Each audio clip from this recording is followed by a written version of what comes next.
Welcome to the True Guy Globe brief updates. Subscribe and press the bell icon for updates. The sun in the Philippines melts the day into a slow, sticky afternoon.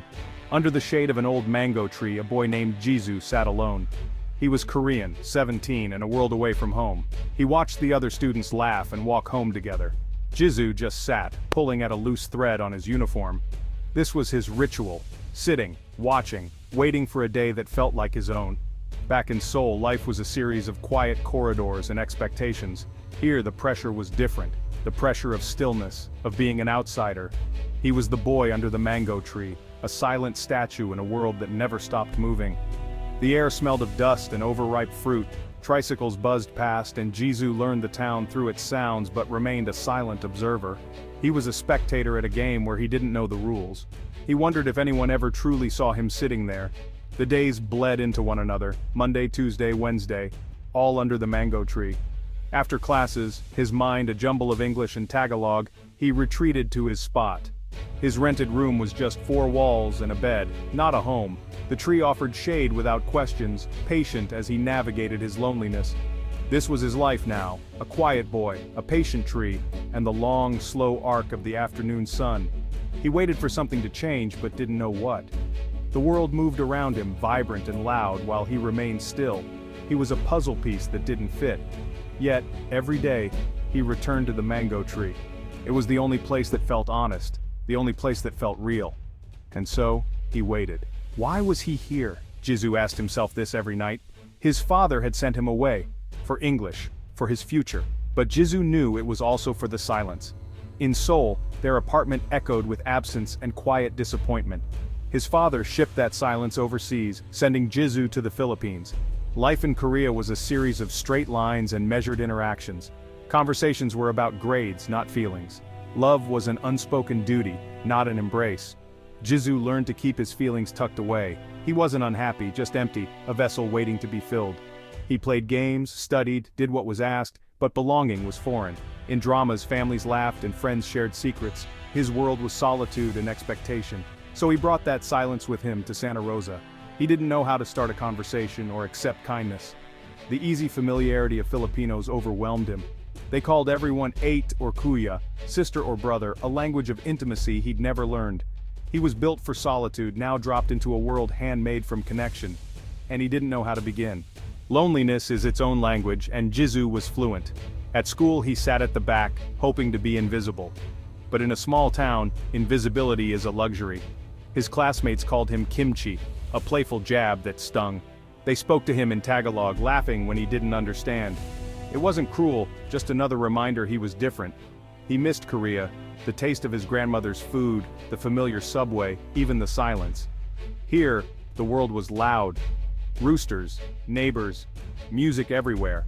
It amplified his own quiet, made his loneliness echo. Weekly calls with his father were checklists, not conversations.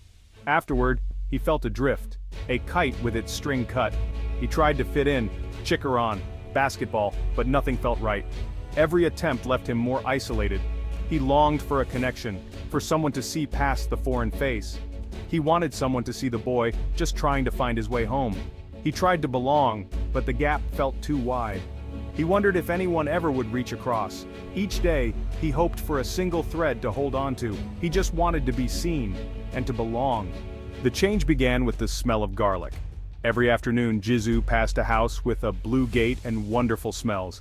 Garlic frying, soy sauce, simmering broth, the scent of a home.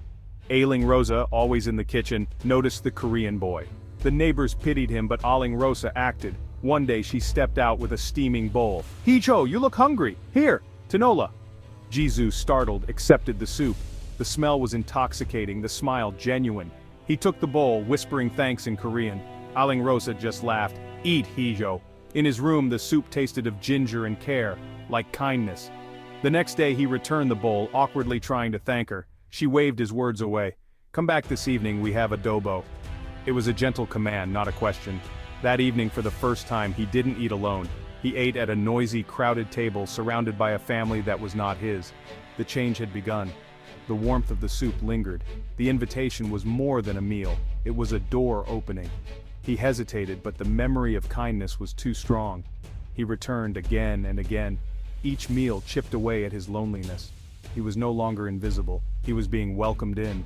The mango tree was no longer his only refuge, he was finding a new ritual, and a new beginning.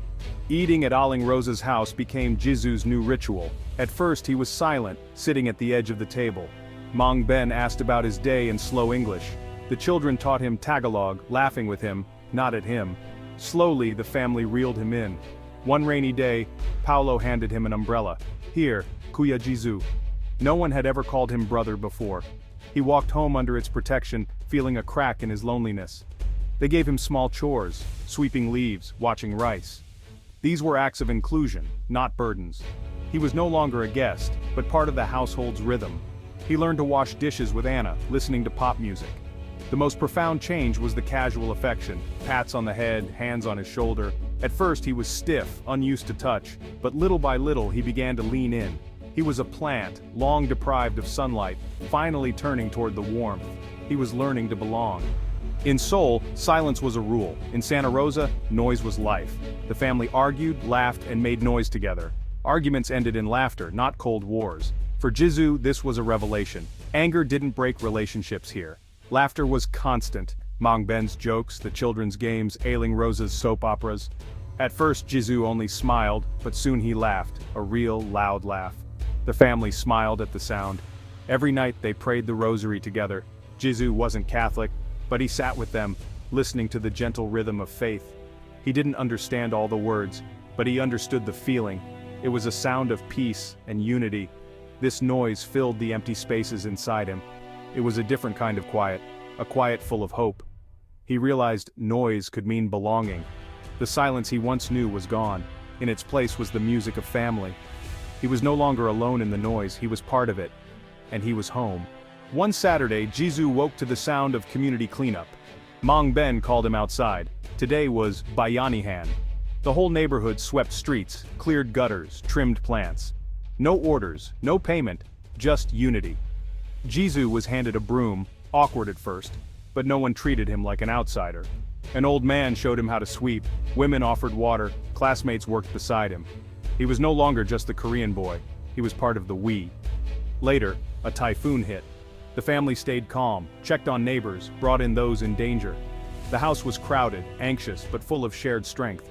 They cooked a massive pot of rice and shared what they had. Jisu watched, amazed. Community was in action, not just a place. It was sweeping streets, sharing meals, collective prayer at the fiesta. He was pulled into processions, handed a candle. He came from a culture of individual achievement. Here he learned the strength of the collective. A single stick breaks easily, a bundle is strong. He was becoming part of the bundle. He was learning what it meant to belong, and he was grateful.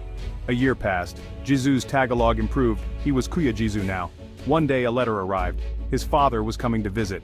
Anxiety filled Jisu. How would his two worlds collide? Mr. Park arrived, formal and distant, out of place in the colorful home. Ailing Rosa and Mang Ben welcomed him warmly. Jisu translated between his father's Korean and Mang Ben's English. The first evening was stiff and awkward, but the next day Mr. Park watched his son fix a fence, laugh with kids, speak Tagalog. He saw a boy he didn't recognize, confident, happy, glowing. This was not the withdrawn son he'd sent away. That evening after dinner, Mr. Park asked to speak with Ailing Rosa and Mang Ben. With tears in his eyes, he bowed deeply. "You have given my son something I could not," Jisu translated. "You gave him a family, you gave him a home, you taught him how to laugh. I sent him here to learn English, but he has learned how to live. Thank you." In that moment, the silence between father and son was full of understanding. Mr. Park saw the change, and was changed himself. He realized what truly mattered. Jisu was no longer just his son, he was part of something bigger. He was home. Jisu's father left, a changed man. He hugged Jisu at the airport, a real hug, full of promise. Jisu's life in Santa Rosa continued, but he was different now. He was no longer just a visitor, he was home. Belonging wasn't about blood or nationality, but small acts of kindness. A shared meal, a helping hand, a borrowed umbrella. He became a welcomer himself. When a new exchange student arrived, Jisu saw her loneliness. He walked over. "Hi, I'm Jisu. Want to have lunch with my friends?" He had learned the best way to belong is to help someone else belong. The Filipino spirit was not in words but in action. It was Bayanihan, an open door, always room for one more. Jisu came to learn a language but learned a lesson for life. True wealth is in the connections you make. Home is not where you're from, it's where you are loved.